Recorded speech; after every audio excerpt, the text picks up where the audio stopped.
¿Qué tal, hermanos, hermanas? Es un privilegio poder estar aquí con vosotros a pesar de la circunstancia en la que estamos viviendo. Pero bueno, poder compartir, aunque sea a través de las redes sociales, siempre es un privilegio. Y hoy traía un tema para reflexionar, ya que con esta circunstancia tenemos más tiempo para pensar, para hacer más cosas, tenemos más tiempo en general, quieras o no. Y trae un tema incómodo que desgraciadamente a día de hoy tendría que ser algo ya erradicado, un problema que ya no tendría ni que existir con todo el desarrollo que hay, pero que sigue vigente y es el tema de la esclavitud. Es un tema que como cristianos tendría que escocernos solo con escucharlo. Porque es que a día de hoy hay 40 millones de personas que son víctimas. Según la Organización Internacional del Trabajo y la ONG australiana Walk Free, de estos 40 millones, el 71% son niños, niñas y mujeres, de las cuales el 99% destinados a la trata sexual. Y quiero hablarte hoy de un esclavista que probablemente ya lo conozcas porque es un hombre muy conocido, que hizo historia en su tiempo. Un hombre que vivió la esclavitud, era un negrero del siglo XIX. Y en ese entonces la esclavitud era algo más cruel, más sanguinario de lo que es ahora, mucho más violento.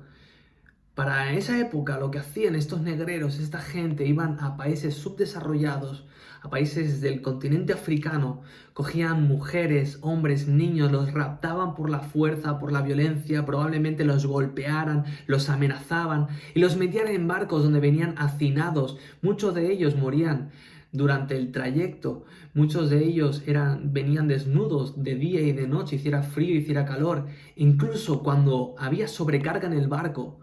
Lo primero que hacían en vez de tirar mercancía o provisiones era tirar esclavos, porque para ellos era un producto más de venta, era un ser sin vida para todos estos esclavistas. De entre todos estos negreros de aquella época hay uno llamado John Newton, como antes te he dicho, y era un hombre que tenía fama de ser el más sanguinario, el más cruel y el que peor trataba a los esclavos. Era un hombre ruin, malvado, sin escrúpulos, adicto al juego, a los vicios, vivía una vida que era un desastre. Y este hombre fue utilizado en su momento por Dios para hacer historia. Si quieres saber qué pasó, tendrás que escuchar el mensaje, así que mantente conectado. Este mensaje, antes de entrar ya a la parte central, quiero que vaya destinado a dos tipos de personas. El primer tipo es aquella persona, que todavía no ha conocido a Jesús y que vive de una u otra forma esclava, que vive atado a un vicio, a un pecado, a ciertos pensamientos y que sobre todo vive en un sinsentido. Y el segundo tipo de persona es aquella que ha tenido una relación con Jesús, que en cierto momento de su vida tuvo un encuentro, pero que no ha comprendido su derecho a ser liberado y a ser libre. Al mismo tiempo que no ha entendido que su responsabilidad como cristiano es la de liberar a otros. ¿Cómo? Perdonando. Y sobre esto trata el tema. El tema lo he titulado Liberados para liberar. Y el pasaje que he escogido es la epístola de Filemón. Me he enfocado en unos pocos versículos porque tampoco quiero hacer un estudio bíblico. Y es una epístola que es muy curiosa porque es la más corta escrita por el apóstol Pablo, la más personal, junto con la de 2 y 1 de Timoteo quizás, y habla de un tema concreto, una situación que se dio entre específicamente dos personas, a diferencia de otras cartas que habla de temas de la iglesia, que enseña doctrinas, enseñanzas. En este tema, en esta carta, se enfoca en una situación concreta, en un conflicto. Y aparecen tres personajes. Uno de ellos es Filemón, otro Onésimo y el tercer personaje es el mismo apóstol. Entonces, había un problema en la iglesia de Colosas. Colosas era una iglesia fundada por Epafras. De hecho, Pablo ni siquiera ni siquiera la había ido a visitar, pero la estaba pastoreando a la distancia a través de cartas, de correspondencia. Iba enseñando, iba corrigiendo. Y se ve que había un líder llamado Filemón. Se cree que es un líder, una persona muy querida entre la comunidad de Colosas. Y resulta que Filemón tenía un esclavo llamado Onésimo. Este esclavo, por lo visto, se había se había fugado con parte de bienes, de dinero de su amo, Filemón. Y de una u otra forma, no se sabe cómo, Onésimo llega a Pablo y le pide que lo defienda ante su amo Filemón. Eso es el contexto y eso es de lo que trata esta epístola. Entonces me gustaría desarrollar esta prédica, este mensaje, a través de los tres personajes, de Filemón, de Onésimo y de Pablo, que representan, que hicieron, y poder desarrollar un poquito la historia a través de ellos. Entonces empecemos por Filemón. Acompáñame a la epístola, versículos 4 y 7. ¿Qué nos dice Filemón? Doy gracias a mi Dios, haciendo siempre memoria de ti en mis oraciones, por código del amor y de la fe que tienes hacia el Señor Jesús y para con todos los santos, para que la participación de tu fe sea eficaz en el conocimiento de todo el bien que está en vosotros por Cristo Jesús. Pues tenemos gran gozo y consolación en tu amor, porque por ti, oh hermano, han sido confortados los corazones de los santos. Como podemos ver, Filemón, del que se cree que era uno de los líderes, incluso el pastor de Colosas, de la iglesia de Colosas, era un hombre que vivía el Evangelio, que amaba a la gente, que siempre estaba dispuesto a ayudar. Tenemos que recordar que en esta época la iglesia estaba siendo perseguida por los judíos y por las autoridades romanas. Y por lo visto este hombre había dado cobijo, había dado consuelo al resto de personas que seguían a Jesús. Más adelante, en otro versículo, dice que incluso la iglesia se congregaba en su casa. De hecho, Pablo saluda hasta a su esposa. Y era una persona que vivía el Evangelio, que vivía el amor de Dios y que vivía para entregarse a otros. Pero aquí hay una pregunta bastante paradójica que quiero hacerte, que quiero plantearte, porque si era un buen cristiano, ¿cómo un buen cristiano puede tener esclavos?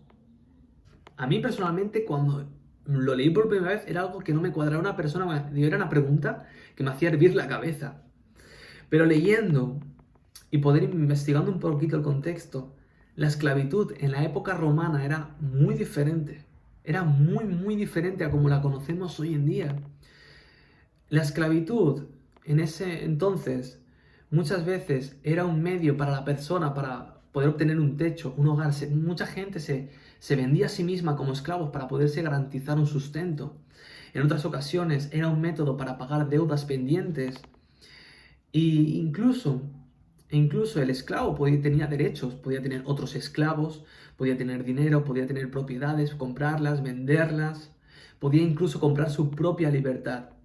Y muchos de los trabajos que realizaban estos esclavos no eran físicos como la agricultura, no eran construir templos como se ve en las películas de los faraones. Muchos de estos trabajos que realizaban eran trabajos más bien académicos, como mayordomos, contables, maestros. Por ejemplo, el mismo Aristóteles fue esclavo, trabajó como maestro, pero como esclavo, ¿no? Y otro de los derechos que tenía es que si tenían un problema con su propio amo porque los maltrataba injustamente, podían conseguir una persona, un abogado o un amigo o alguien de autoridad que los pudiera defender ante un tribunal.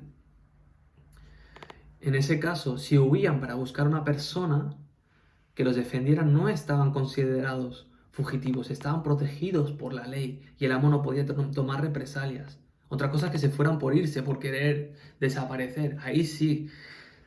Y este es Filemón. Esta es la situación que tenía.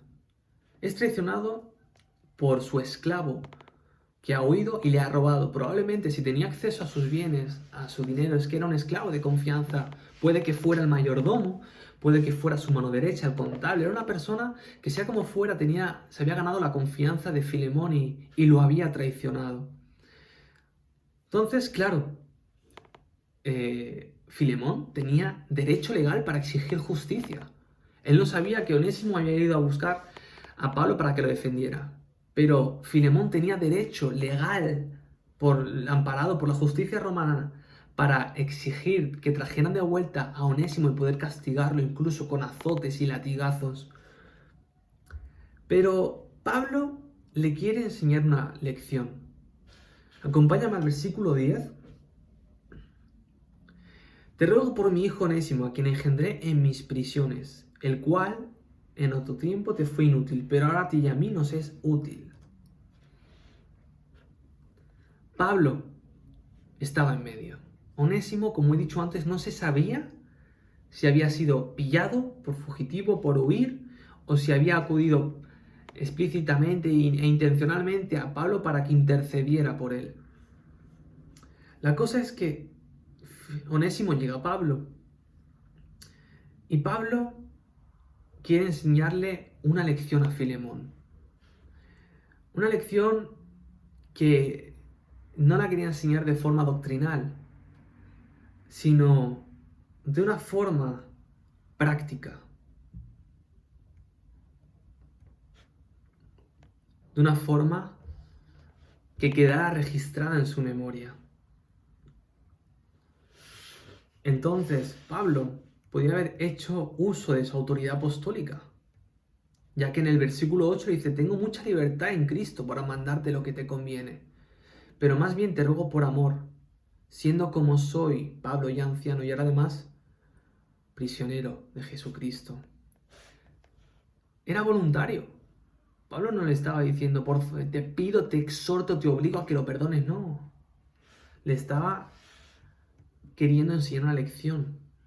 Porque si hubiera sido algo obligado, la lección no hubiera valido la pena. Nadie hubiera aprendido nada.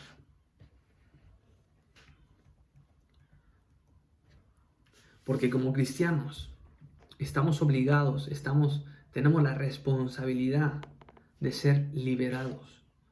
Bueno, es el derecho, pero tenemos la responsabilidad de liberar a otros hermanos. Ahora bien, quisiera abrir un paréntesis aquí, hablando ya del perdón, habiendo introducido el tema de perdón. Y es: ¿por qué necesitamos perdonar? Y he sacado una serie de puntos, una serie de conclusiones que quiero compartirte. El primer punto por el que necesitamos perdonar es porque somos ciudadanos del cielo. Y cada nación, como sabemos, tiene su propia constitución. En esa constitución se recogen el conjunto de derechos y responsabilidades de cada ciudadano. Y en el cielo, la constitución que tiene, tal como dice Marcos 11:26, si no perdonamos, legalmente Dios no tiene la obligación de perdonarnos a nosotros, por mucho que nos arrepintamos. Marcos 11:26 dice: porque si vosotros no perdonáis, tampoco vuestro Padre que está en los cielos os perdonará vuestras ofensas. El segundo punto es que el altar de la ofrenda y la alabanza, es decir, el corazón, el centro de la voluntad humana, ha de estar limpio, siempre. Mateo 5:23 al 24 dice: por tanto, si traes tu ofrenda al altar y allí te acuerdas de que tu hermano tiene algo contra ti, deja allí tu ofrenda delante del altar y anda. Reconcíliate primero con tu hermano y entonces ven y presenta tu ofrenda. Y aquí es algo curioso que aprendí en un mensaje del pastor. Porque yo siempre había pensado que si tú tenías que perdonar la ofensa de tu hermano, fueras allí y le perdonaras.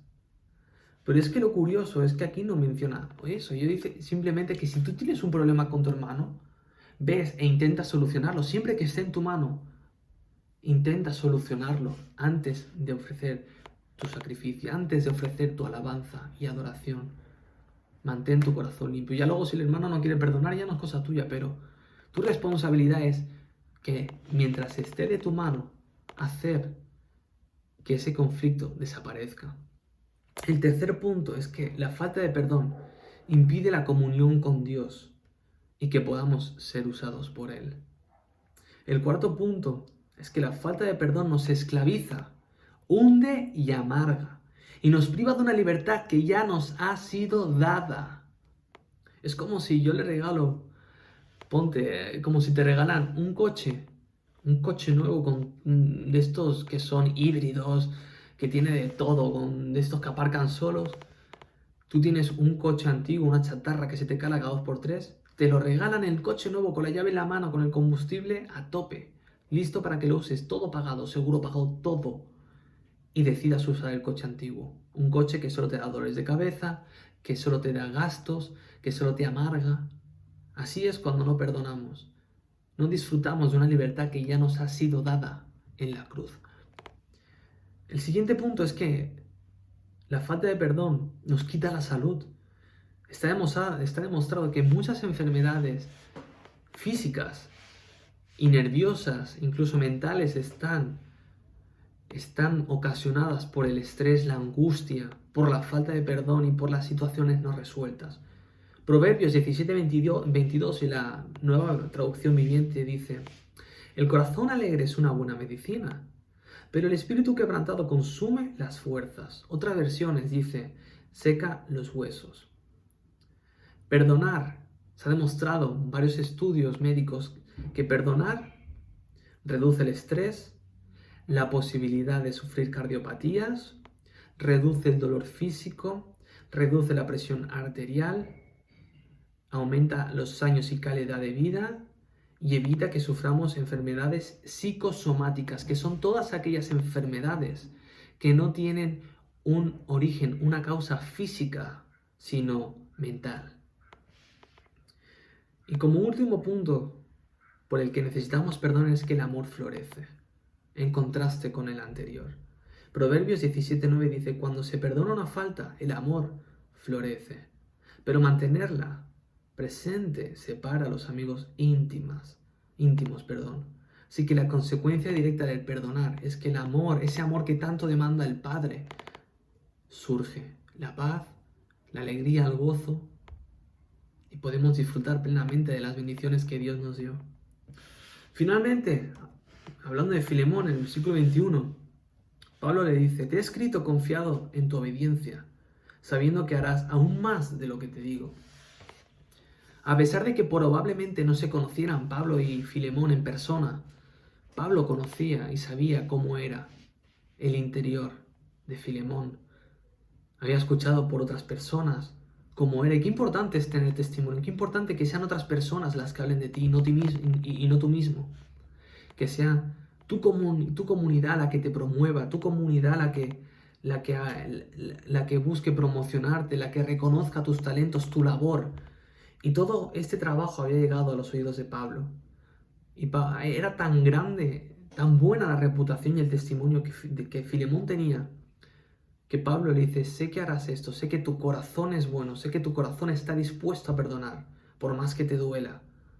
Y sé que no solo lo vas a perdonar, y que probablemente harás más. No nos dice qué, pero hará más. El siguiente personaje que quiero presentarte es Onésimo, el esclavo que ha huido.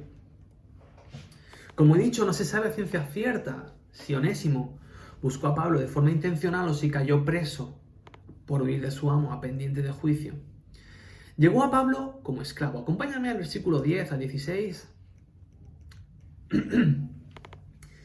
Como hemos dicho, intercede por él en el versículo 10 y empieza en el 11, en el cual en otro tiempo te fue inútil, hablando de Onésimo. Pero ahora a ti y a mí nos es útil, el cual vuelvo a enviarte a ti. Pues recíbele como a mí mismo. Yo quisiera retenerle conmigo para que en lugar tuyo me sirviese en mis prisiones por el Evangelio. Pero nada quise hacer sin tu consentimiento para que tu favor no fuese como necesidad, sino voluntario. Porque quizás para esto se apartó de ti por algún tiempo, para que recibieses para siempre. No ya como esclavo, sino como más que esclavo, como hermano amado, mayormente para mí, pero cuanto más para ti, tanto en la carne como en el Señor. Así que, si me tienes por compañero, recíbele como a mí mismo. Aquí Pablo ya está intercediendo y defendiendo a Onésimo. Y es curioso que Onésimo llegó a Pablo como un fugitivo, como un ladrón, como un cobarde. Pero al mismo tiempo reconoció sus pecados, su condición, llegó arrepentido con la intención de querer cambiar y dispuesto a pagar el precio de sus consecuencias y actos. Pero tras escuchar el mensaje del Evangelio y habiendo conocido a Jesús, entendió que existía esperanza para él, que había perdón, salvación y sobre todo un propósito. Y es curioso que en el versículo 11, en el cual dice que en otro tiempo te fue inútil, pero ahora a ti y a mí nos es útil, Pablo, en griego koiné, en el cual fue escrita esta carta de forma original, en el idioma original, la palabra onésimo significa útil. Y aquí está hablando, Pablo está jugando, ¿no? En otro tiempo te fue inútil, pero ahora a ti y a mí nos es inútil, nos es útil. Onésimo significaba útil, productivo, pero no pudo, en otras palabras, Él había sido diseñado. Él era, desde su origen, una persona útil, provechosa y productiva. Pero hasta que no se encontró con Jesús, hasta que no tuvo un encuentro con Jesús, no pudo desarrollar ese potencial. Era alguien inútil. Era alguien que solo había causado problemas. Pero qué bueno que tras ese cambio, tras ese encuentro, volvió y pudo desarrollar aquel propósito por el cual fue creado. Y es interesante que luego en Colosenses 4:9 Pablo menciona a Onésimo como el amado y fiel hermano. Fiel hermano en tiempos de persecución. Fiel hermano cuando los cristianos eran perseguidos, eran torturados, eran apedreados, eran insultados, burlados y marginados. Fiel hermano. Aquel que antes era un cobarde, aquel que huyó de su amo, aquel que era un ladrón. Ahora era útil, provechoso y productivo. Y por último, el apóstol Pablo. Podríamos decir muchas cosas de él, pero quiero enfocarme en lo que dice la carta. Versículos 8 y 9. Por lo cual tengo mucha libertad en Cristo para mandarte lo que conviene, mas te ruego por amor. Versículo 14. Pero nada quise hacer sin tu consentimiento, para que tu favor no fuese como de necesidad, sino voluntario.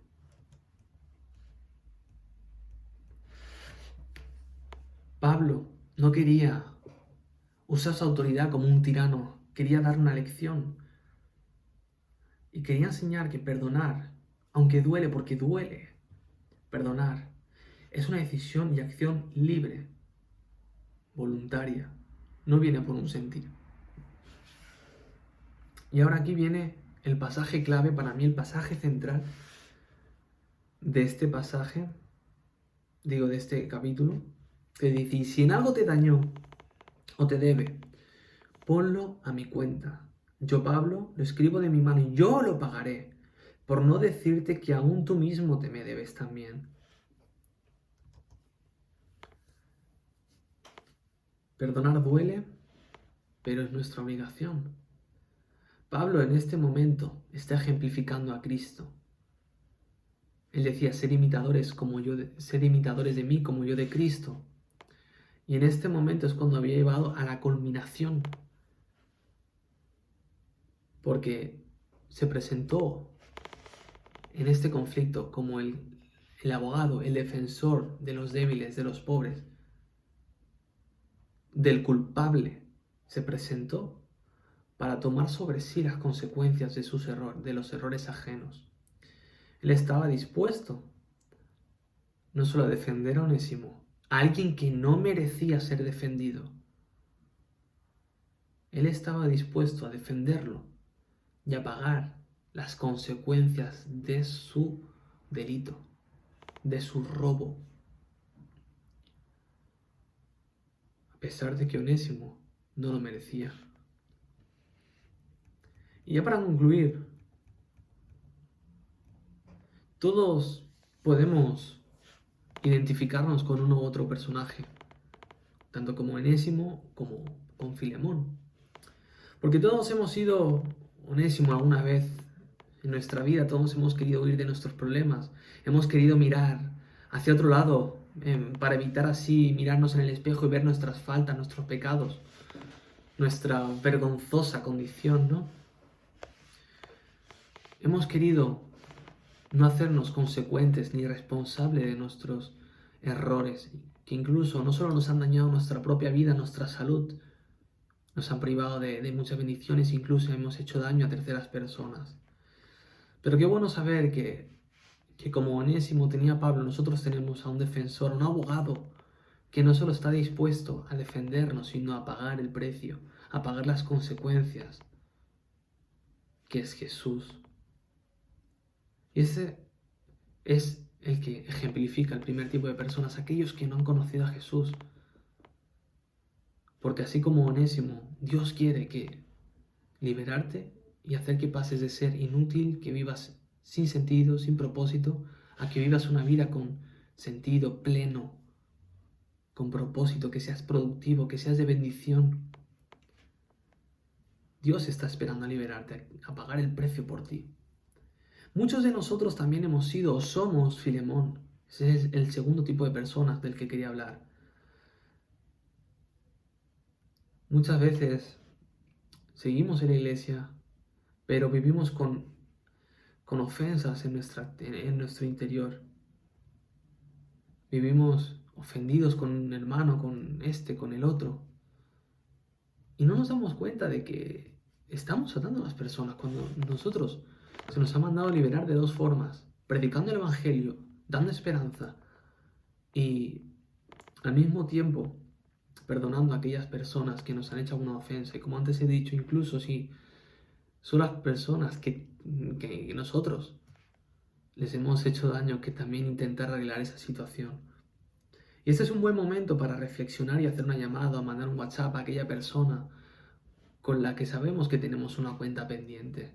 Es un buen momento para reflexionar, para ponernos en oración y poder ver nuestro corazón si realmente nuestro altar está limpio para poder seguir ofreciendo sacrificio. En cuanto a Newton, entre el año 1748 y 49, estando a punto de morir, tuvo un encuentro tan fuerte con Jesús que aquel negocio que tanta ganancia le daba, que tanto beneficio le daba, lo dejó, lo abandonó. Y a partir de entonces fue un ministerio. Dios fue a un seminario, se dedicó al ministerio y se dedicó en cuerpo y alma a luchar por la proclamación del Evangelio y por la abolición de la esclavitud. Fue un instrumento clave para la promulgación del Acta de Comercio de Esclavos en 1807, que ponía fin al comercio de seres humanos en el Reino Unido. Llegó a ser un gran pastor y una de sus frases más célebres es: no soy el hombre que debería ser, no soy el hombre que quisiera ser, no soy el hombre que espero ser, pero por la gracia de Dios no soy el hombre que era. Nosotros perdonamos porque también hemos sido perdonados. Nosotros perdonamos porque también ofendemos a otras personas, dañamos a otras personas, porque todavía no hemos sido santificados por completo. Eso es progresivo. Y de su conversión, de la conversión de este hombre, de John Newton, nació un canto, un cántico nuevo, un himno de libertad, de esperanza. Quizás el himno más conocido de toda la historia, la Amazing Grace, sublime gracia. Y con esto quiero invitarte a que tu vida, a que mi vida, sea un cántico nuevo de alabanza a Dios, promulgando la libertad, perdonando y disfrutando de su libertad.